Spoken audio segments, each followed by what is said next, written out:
Hello प्यारे बच्चों, आप लोग कैसे हैं? आई होप आप लोग अच्छे होंगे, स्वस्थ होंगे और मजे में पढ़ाई कर रहे होंगे। तो स्वागत है आप सभी का आपके अपने चैनल स्टडी पॉइंट में। तो प्यारे बच्चों, आज हम आप लोगों के लिए मैथ के एक शानदार टॉपिक लेकर आए हैं, जिनमें हमें पढ़ना है कि किसी भी समीकरण के युग्म को विलोपन विधि से कैसे हल करें। तो प्यारे बच्चों, हम देखते हैं कि इसमें कितने समीकरण, तो दो समीकरण दिए गए हैं। जैसे कि कितना है, तो पहला समीकरण कितना है, तो 3x plus 4y equal to कितना है, तो 10। और क्या है, क्या है 2x माइनस 2y बराबर कितना है, 2 दिया गया। तो सबसे पहले इस दोनों समीकरण को हम क्या करेंगे, एक को 1 मानेंगे, एक को क्या करेंगे, 2 मानते हैं। तो क्या लिखते हैं, 3x प्लस 4y बराबर क्या लिखेंगे, 10 लिखेंगे। इसको क्या मानेंगे प्यारे बच्चों, समीकरण 1 मानते हैं। ठीक है, अब क्या करते हैं, इसको क्या करेंगे, हम समीकरण 2 मानेंगे। कितना होगा, तो 2x माइनस 2y बराबर कितना है, 2। इसको क्या करेंगे, समीकरण क्या मानेंगे, हम 2 मानेंगे। अब क्या करेंगे, हम समीकरण 1 और 2 को क्या करेंगे, ऐसे हमें लिखना है ताकि x के गुणांक में जो भी अंक रहे, तो ऊपर में x से गुणांक कितना दिया गया है, तो 3 दिया गया है, और नीचे x का गुणांक कितना दिया गया है, तो 2 दिया गया है। यानी x के गुणांक में जो भी दिया रहा है दोनों समीकरण में हम क्या करेंगे, क्रॉस मल्टीप्लिकेशन कर देंगे। क्या करेंगे, हम क्रॉस गुना कर देंगे। ठीक है ना। तो चलिए लिखते हैं, हम क्या करते हैं, समीकरण 1 और समीकरण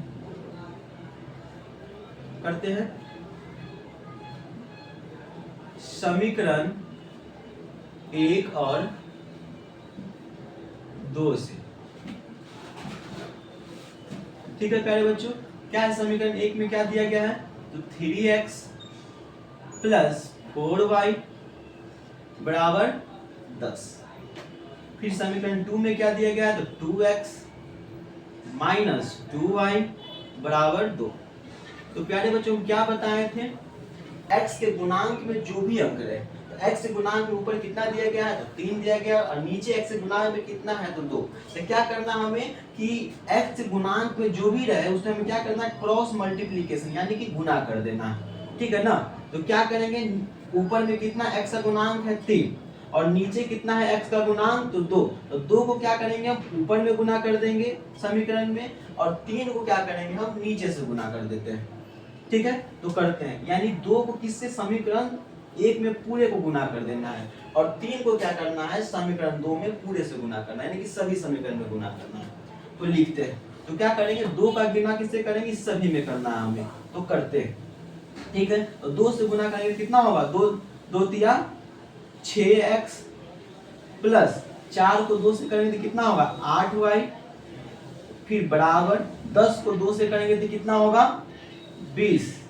ठीक है, फिर समीकरण किस पे करेंगे, नीचे वाले में करते हैं, किससे करेंगे, हम 3 से करेंगे। तो कितना होगा, 2 को 3 से गुना करेंगे कितना होगा, 6x माइनस, फिर क्या करेंगे, 2 को 3 से करेंगे कितना होगा, 6y बराबर कितना, 2 को हम 3 से गुना करेंगे कितना हो गया, 6 हो गया। अब क्या करना है हमको समीकरण में कि जब x या y में से किसी एक का मान जब सेम हो जाता है तो हम क्या करते हैं, या तो जोड़ते हैं या तो घटा देते हैं। यानी कि हमें सबसे पहले किसी भी समीकरण का x या y का वैल्यू हमें निकालना पड़ता है। तो इसके लिए हमें क्या करेंगे, समीकरण 1 और 2 को क्या करेंगे, आपस में घटाते हैं। तो चलिए, घटाने के क्रम में क्या करते हैं कि जितने भी नीचे टर्म दिया जाता है उसका चिन्ह क्या होता है, बदल जाता है। प्लस होता है तो माइनस हो जाता है, और माइनस होता है तो प्लस हो जाता है। तो यहाँ नीचे वाले को देखें, माइनस क्या है, 6x है। 6x क्या है, प्लस या माइनस में है, तो ये प्लस में है, तो इसका चिन्ह क्या हो जाएगा, माइनस हो जाएगा। और क्या है, 6y जो है ये प्लस है या माइनस है, तो क्या है, ये माइनस है, इसका चिन्ह क्या हो जाएगा, बदल के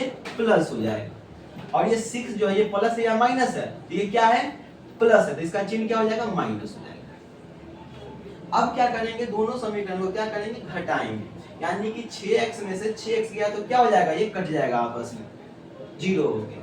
अब क्या, ऊपर में प्लस 8y है और नीचे में क्या है, प्लस 6y है, यानी दोनों समीकरण क्या होगा, जुटेगा। तो कितना हो गया, 8 और 6 कितना होता है, 14y होगा, बराबर ऊपर कितना 20 है और नीचे कितना है, 6 है, यानी कि क्या है 20 जो है क्या है प्लस है या माइनस में है, ये 20 जो है प्लस में है और 6 जो है क्या है ये माइनस में, यानी दोनों क्या होगा अंक घटेगा आपस में, यानी 20 में से 6 जाएगा तो कितना हो जाएगा ये 14 हो जाएगा। ठीक है, अब क्या करेंगे हम y का मान निकालने के लिए क्या करेंगे, तो y के गुना में जो होता है, ठीक है ना, यानी कि जो समीकरण गुना में जो होगा जो भी अंक होगा बराबर के उस साइड जो जाता है वो क्या हो जाता है, ये भाग में चले जाता है, यानी कि उसको क्या बोलते हैं बट्टे में बोलते हैं।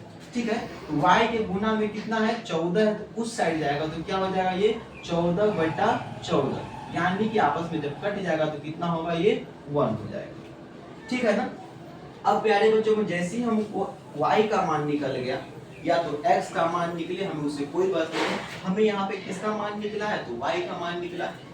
अब हम क्या करेंगे कि दोनों में से किसी भी समीकरण में आपकी जो इच्छा है उसमें क्या कर सकते हैं, हम ये y का मान डाल सकते हैं, या तो समीकरण 1 में डाल दे या तो समीकरण 2 में डाल दे, वो आप पे डिपेंड करता है कि आप किसमें डालना चाहते हैं। तो चलिए हम एक समीकरण को लेते हैं, क्या करते हैं यहाँ पे, तो समीकरण हम क्या करते हैं प्यारे बच्चों, समीकरण 1 को ही लेते हैं। ठीक है ना, तो समीकरण 1 में किसका मान डालने पे, तो y का मान डालने पे। ठीक है, समीकरण 1 में y का मान डालने पर, तो समीकरण 1 कितना दिया गया है, तो 3x दिया गया है प्लस 4y दिया है बराबर कितना दिया है 10 दिया गया है। ठीक है, अब क्या करेंगे हम, तो फिर से लिखते हैं 3x प्लस 4 इंटू वाई का मान कितना दिया गया है, तो 1 दिया गया है। ठीक है, तो यहाँ पे क्या करेंगे 4 गुने 1 लिख देते बराबर 10, फिर क्या करेंगे और 3x प्लस 4 को 1 से जब गुना करेंगे तो कितना होगा, तो 4 होगा बराबर क्या करेंगे 10। ठीक है, अब क्या करेंगे 3x बराबर ये अंक को हम क्या करेंगे बराबर के उस साइड ले जाएंगे, तो क्या हो जाएगा ये 10, ये प्लस में है तो उस साइड जाएगा तो ये माइनस में हो जाएगा, ये 4 हो जाएगा। अब क्या करेंगे, तो 3x बराबर 10 में से 4 जाएगा तो कितना हो जाएगा ये 6 हो जाएगा। ठीक है, अब क्या करेंगे फिर हम, अब ये 3 जो है ये x के कैची में गुना में, जैसे ही उस साइड जाएगा तो ये कैची में हो जाएगा, ये बट्टे में हो जाएगा, यानी कि हम लिख सकते हैं इसको x बराबर 6 बट्टा कितना लिख सकते हैं 3 लिख सकते हैं, और ये 3 से कितना बार में कटेगा, ये 6 2 बार में कटेगा, यानी हम बोल सकते हैं कि x का वैल्यू यहाँ पे कितना निकला, तो 2 निकला, और y का वैल्यू कितना निकला, तो 1 निकला। तो हम यहाँ पे लिख देते हैं क्या x बराबर कितना 2 और y बराबर कितना हो गया 1, है ना, y बराबर कितना हो गया 1, यही हमारा क्या हो गया आंसर। तो प्यारे बच्चे आज हम लोग ने पढ़े हैं कि किसी भी समीकरण के योगों को विलोपन विधि के द्वारा कैसे हल करते हैं और चर x और y का वैल्यू कैसे निकालते हैं।